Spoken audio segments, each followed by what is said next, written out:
4 dvorane, okoli 110 smeri do višine 17 metrov. Vse to je plod 3-letnega dela. Bilo je težko, ampak imeli smo veliko strokovnjakov, ki so nam pomagali. Samo risali so stene 4 različni ljudje.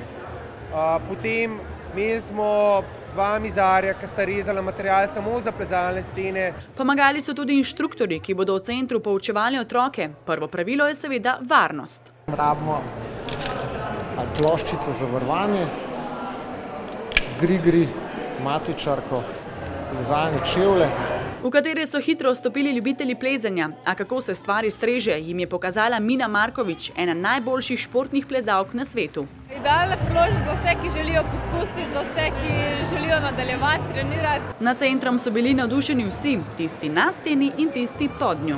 A se orientiraš po barvah? Ja, po barvah, ja. Ena smer je po eni barvi. Zdaj sem plezal v črno barvo. Zmaga za Ljubljano, pa zmaga za Slovenijo.